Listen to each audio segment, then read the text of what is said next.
So, very good evening, ladies and gentlemen, and a very warm welcome to all of you in my today's conversation series in People with Unconventional Career with Donna Bell Kapoor. And we are just waiting for our guest to join in, and here she is. Wow.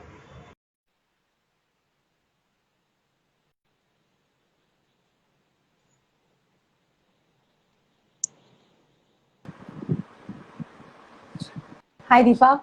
Hi, Donna. A very good evening to you. How are you? I'm good. How are you? And good evening to you too, and all Thank, the viewers. thank you. Am I audible? Yes, you're audible, Donna. Can you hear me clearly? Yes, I can hear you clearly. Yes. Thank you so much. We are just on time, which is a very good thing to happen on Instagram Live. To all my viewers, thank you so much for joining in. And today, I have my guest with me, Miss Donna Bell Kapoor. So, for those who are following me on my Habit Effect, you must have known that I started my Habit Effect series in the belief that what can one do during lockdown time so that a better version of themselves gets out post this lockdown that we are in. And I've been calling people who are experts in their field. And today I have Miss Donna Bell Kapoor in my special series, which is People with Unconventional Career. So Donna, I hope you have seen my intro video that I did for you, and so I hope the viewers as Yes, I well. am. However, why don't you introduce yourself to the viewers, please? Sure, Deepa. First of all, I would like to say hi, viewers. Good evening to all. My name is Donibel Kapoor. I currently lecture at a fashion institute. It is the International Institute of Fashion Design, Andheri West. I began my career in the mid 90s at Zodiac Clothing. I started out as a sample coordinator and grew through the ranks to DGM design. I worked at Zodiac for primarily 21 years on men's shirts, both casual, formal, party, Friday dressing, and then moved to ties, socks, pocket squares, and other elements of men's fashion. So during my 21 years, I worked with international brands through the export business and also the in-house brands for domestic retail. My Okay. responsibilities included design and development of the UK market and also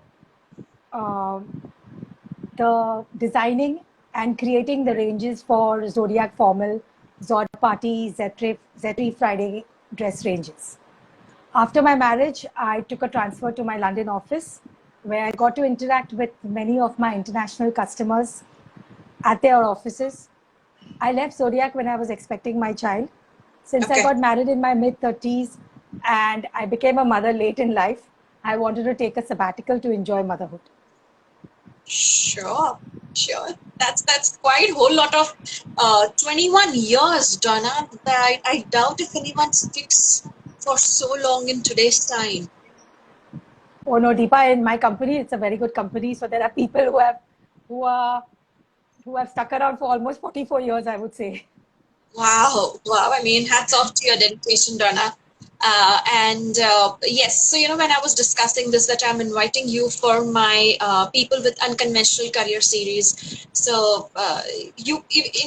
Including you, you said that, hey, it's not unconventional anymore because there are a lot of women working for fashion houses. What is unconventional to me is someone who started 2 decades ago. Wouldn't have been easy. So, Dana, I'm very curious to know about your journey. What were the challenges that you had to face around 2 decades ago to start your journey The in this biggest industry? cha- Yeah, sure. The biggest challenge, Deepa, I faced was to convince my family to work in fashion. They all knew I had the passion, Uh, but no one took me seriously. They were not aware about the scope of the fashion mm, industry then. They just mm, thought that, working in fashion would make me another seamstress. Besides, in the early 90s, to study design, you had to go through the field of home science, which was mostly taken up by, or so my family thought, by those who were sure they were going to be only home workers. I come from mm, a family where all women work, and okay. it is more important to have a career than get married. So, going through home Interesting. science was not uh, a criteria for my parents. Okay. Uh, to the best of their knowledge, they thought that college meant art, science, and commerce. So I took up arts at St. Xavier's College because I could relate to those subjects better. However, as soon as I got an opportunity to work in fashion, I jumped at it, even though it meant beginning at the bottom of the ladder and working through the ropes. I then quit St. Xavier's after my 12th and Okay. began working at Zodiac while completing my graduation through correspondence at the Mumbai University. So working at Zodiac gave me an introduction to menswear, and I loved every day of my 21 years. Wow. So fashion and menswear sounds, I'm more interested in knowing about what fashion can men do, because it's a typical, even when today's time when we talk about dressing up kids, we always believe that girls have more option and boys have limited option. So we'll get there. What is this fashion that, in menswear we should be look out for or be mindful of? Donna, so in this journey of yours, right? I mean, you said something very beautiful. You came from a family who believed that it's better to have a career than, getting married and settling in something like this. What were the beliefs that you carried with you in this journey? The beliefs to, you mean to say how I got into this industry? No, as there are certain set of beliefs that we all have, when the things that we talk to ourselves, and that helps us to get out of a difficult or a tough situation. I'm sure it wouldn't have been easy for you 2 decades ago. So what were these kind of beliefs that you had in your life? Deepa, first of all, I was very passionate about fabrics and colors. It was purely passion, I would say. Only say I passion. love I love fabrics. I love colors. I love to hold fabric in my hand, be it Indian or Western. I remember visiting our local seamstress when I was a child, and she had the most beautiful fabrics in her workshop. Now, in the late 70s and in the 80s, if you had to get your Western clothes stitched, you had to go to a seamstress or a tailor. Correct. Not only ladies wear, Yeah. but also, men's wear, whether it had to be a shirt or a trouser or a suits. Even my father had to go to a tailor. And because at that time there was no ready to wear, I would not say there wasn't, but you would not get such good ready to wear outfits in a shop or in a retail setup. The concept of ready to wear clothes began in the 90s when India opened its markets. So it was purely passion of fabrics. And also my mom taught me a lot about fabrics. She also was very keen about fabrics. Okay. So when I entered the industry, I knew what was a poplin, I knew what was a flannel, I knew quite a lot of fabrics. Okay. I could differentiate between a synthetic fabric and a cotton fabric, which very few people can do even today. All right, interesting. So that's a whole lot of passion that you had in you, Donna. I mean, fantastic. I mean, that's what made you stick around for 21 years.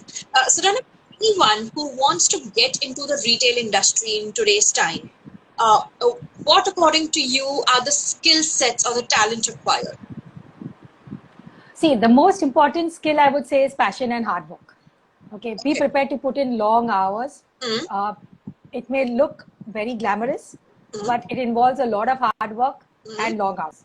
Okay. It cannot be done online, like everything can be done today, or most things can be done today. You physically need to work with all the departments concerned, because we are in the business of touch and feel. Whether it is design or fabric or trim purchase, merchandising, production, fashion marketing, or even retail or fashion journalism, you have to be physically present with everyone around. However, see, Deepa, when today India has a very large fashion and garment industry. Entering into it can get very competitive. When I began my career in the mid-90s, garment houses only wanted to know if you were keen and you were willing to work hard. Today, the criteria is from which college you passed out. So, is it compulsory to have a degree in fashion design? So, there are many reputed colleges in Mumbai, like the college I teach at, I lecture at, INIFD. Nirmala Niketan, NIFT, SNDT are also very reputed colleges. And they've been teaching fashion design for a very long time, or garment construction for a very long time. Likewise, there are many colleges outside Mumbai, like SOFT, where my niece studied in Pune, and NID in Gujarat. So, all right. That's it. So if you have the belief and the passion, if you have the belief that, See, once you have the belief and you have the passion, talent will follow. And if you put your mind to it, it will follow. Correct. Great. So I'm asking you this question because a lockdown has brought a lot of people to a juncture that, can I learn something? Can I pursue something if this is my hobby? Let's say clothing is my hobby and what it takes to, get into one of these zones. So that was the question I have asked. If in case my viewers are thinking or you know anyone who wants to pursue, so this could be an important tip that you could share with them. Donna, also I want to check with you. If someone wants to start this independently, what kind of investment or setup would they need? So let's say one is naturally talented, is looking up for experience, and they want to experiment with whether this is what they want to go ahead with. What would be your advice to them? See, you can begin independently by starting your own setup at home, designing, Okay. styling, maybe making an ensemble for somebody's wedding, be it a bride or even a groom, or even the family members of a bride, Okay. or even the guest. All you need is a good tailor and a good manufacturing unit, which will be able to interpret your design and style. Once you Mm, understand the process and gain mm, experience, mm. you can think of investing on setting up your own manufacturing unit, which Okay. will require a substantial investment.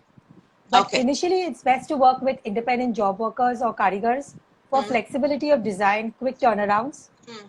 And somebody who doesn't want to start an independent unit, they can always join any fashion house. It Okay. doesn't have to be in design, it can be in merchandising, it can be in the fabric department, it can be in production, it can be in retail, it can be in fashion journalism. Mm. The scope of fashion industry is large today. Yeah. Okay. Okay. Great. So Donna, you have been designing clothing for men, right? I said that this is a very interesting field that you are in, and you are designing clothes for men. Are there any hacks or some fun fact about men dressing that you would like to share with us? Yes, I would love to share the most common style mistakes men make in our country. It is very amusing to see how they dress, and I know that they get it so wrong. Okay. Um, but I mean, if I do not know them, I do not go and tell them. But Right. I have. This is something that I would want to show you because I used to show it to my students also at INFT. Just give me a moment, Deepa. Sure. So in meantime, my viewers, if you have any questions for our speaker, my guest, Danabelle, please feel free to ask with regards to fashion, men's fashion, retail. Yes. Yes, Donna. Okay, so Deepa, this is the first blunder I would say. Okay. Okay, so sorry. Here you go. Yeah, So can you see? Is it possible? Is it viewable? you can see it. Yeah. Yes. So this is it. You know, baggy trousers with too much of break do two things well. They make you look shorter Okay. and sloppy. So opt Okay. for a trouser length that barely skims the top of your shoes. Or you could even ask your tailor to make a fold, especially if you want to show off your good socks collection. So you can go for a folded cuff Okay. or crop them up. Okay. Okay, so that Yeah. is one. Then the second one is a jacket sleeve should just Yeah. hit above the wrist bone Right. and should allow half-inch of the shirt to be seen. It is very rare to find a suit that fits perfectly straight off the rack. It's Right. even rarer to find a man who will take the time to get this ill-fitting jacket tailored. Yes. So what is the idea behind, a little bit, a half an inch of shirt showing from within, Donna? Deepa, these are just traditional details that have been passed down over the generations. Good Okay. question. Okay. But it is just something that you would do. Okay. Uh, it seemed a little weird to me also at first, but this is how it is. Okay. Okay. Then Great. this is the one that we always make. While we agree that wearing a dress shirt buttoned up all the way can look a bit odd without a tie, but be Right. mindful when Uh, letting loose, never unbutton more than 2 buttons. It looks unprofessional at best and downright sleazy at worst. Interesting. Okay. And then this is it.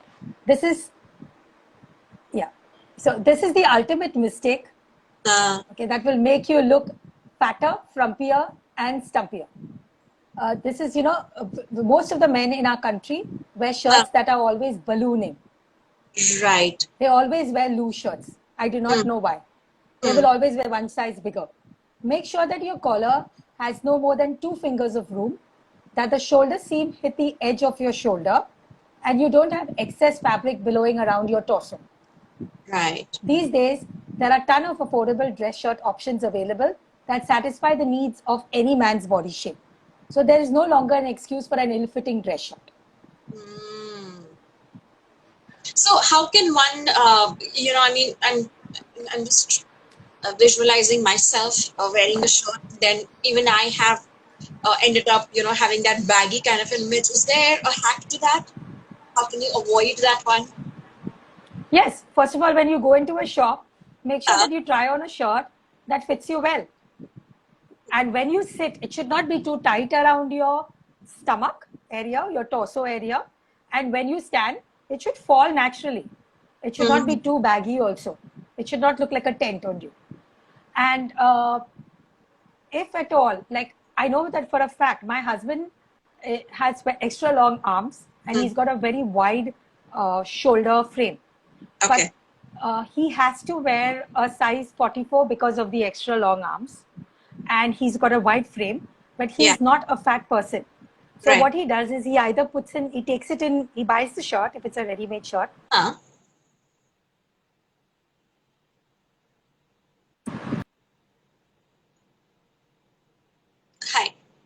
And to fit properly. He gets it altered, you mean? Yes, he gets it altered. He takes it in at the waist, or at the back, he will put in some darts so that it fits well. Wow, that's really taking an extra effort to do that. So this is what I want to let my audience know, that if you feel that there is a perfect fit for you out there, when you go out shopping, chances are no. If you really want a perfect fit, please get it tailor-made. Because somewhere or the other, you have to do the alteration. So that's actually a very good tip, Donna, that you have given. Anything else? Yes. And this is another mistake that we make very often. Okay. Sorry, but I'm going to say this, just like your underwear, your undershirt should never be visible. If you like leaving a couple of buttons undone, opt for a V-neck shirt so that it stays hidden from sight. It used to be that undershirts were mandatory, but these days going saw undershirt is more acceptable. Better to have no undershirt than one on display. So this is the right way. Right. And we see that quite often. Trust me, I see that quite when I go out for my trainings. This is quite sane. Okay, nice. Yes.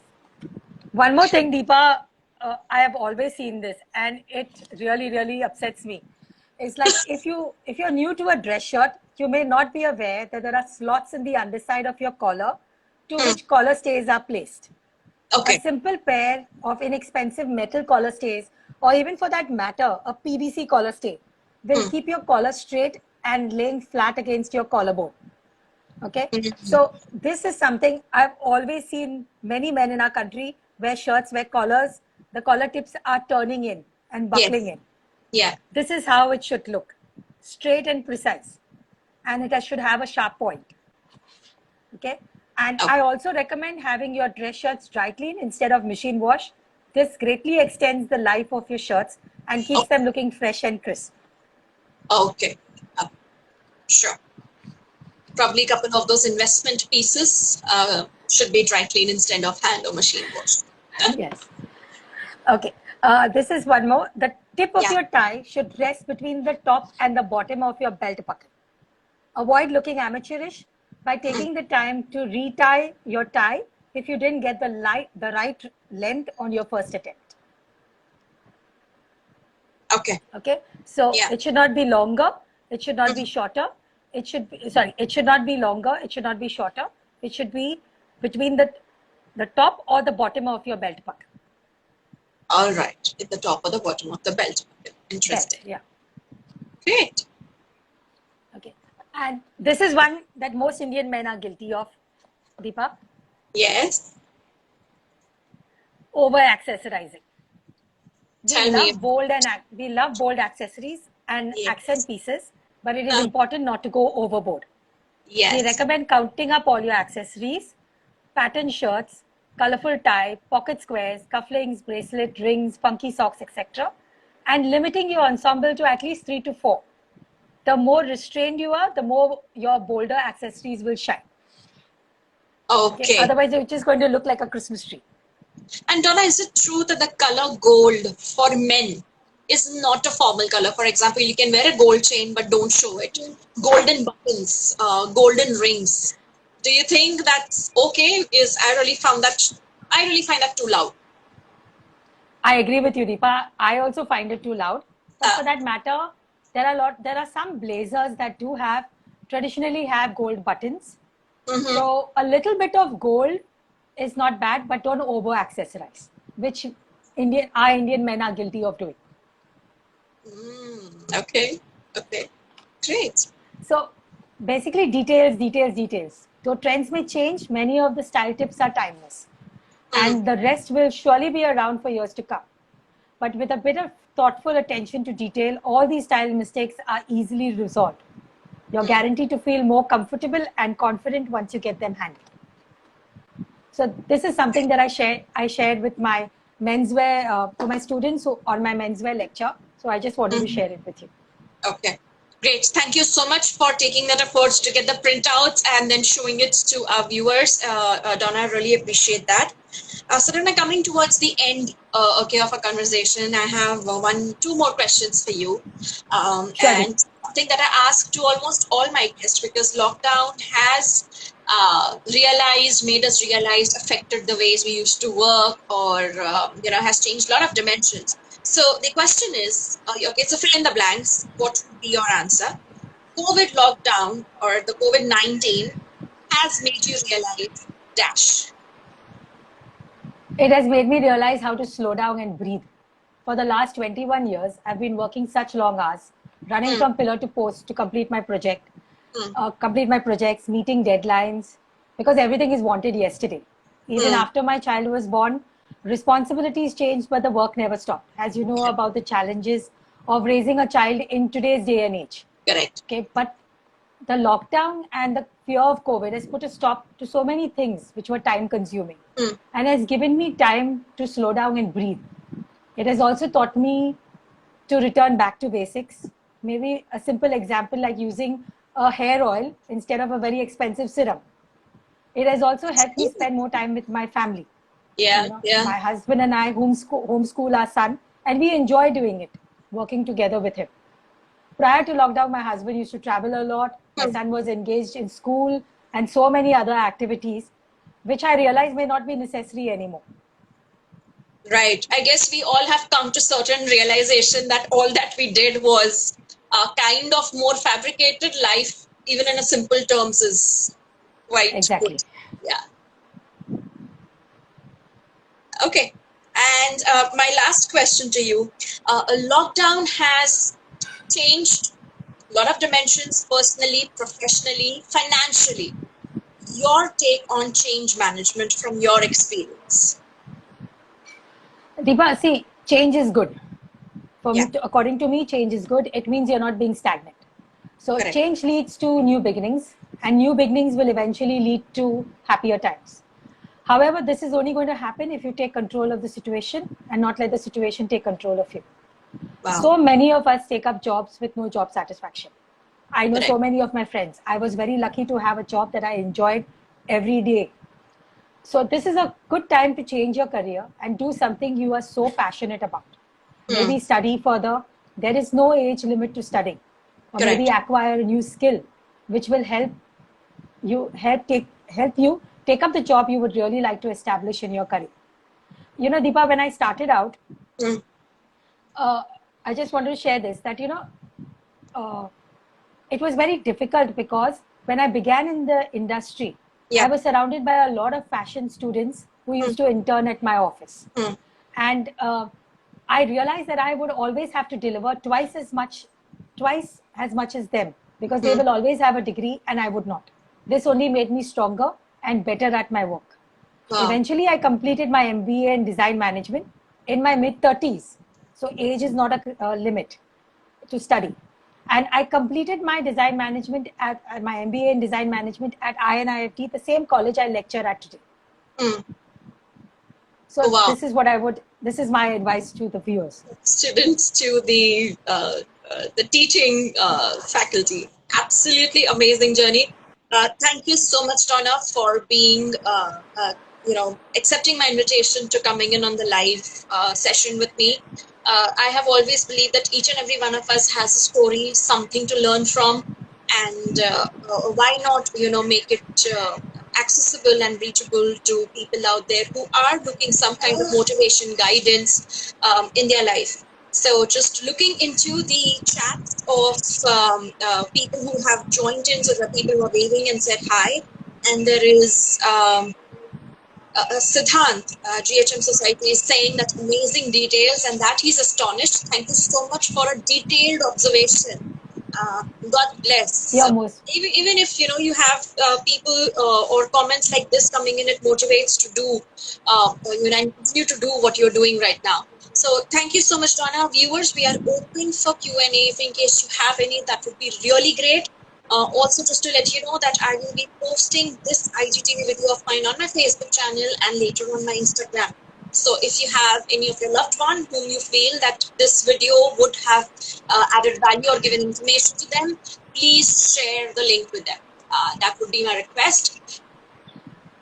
Thank you so much, Deepa. Most welcome, Donna. Thank you so much. Thank you so much for inviting me on your show and also for allowing me to share my journey with you and the viewers. Thank you so much. So much. Pleasure is all mine. So viewers, please take care no matter wherever you are. Take care of yourself. Be safe. And very soon I'll be announcing my next guest in my conversation series with people with unconventional career. So stay tuned on my Instagram page, Birds and Skills. Thank you so much, Donna, for your time and interaction. And that would be goodbye. Bye. Thank you.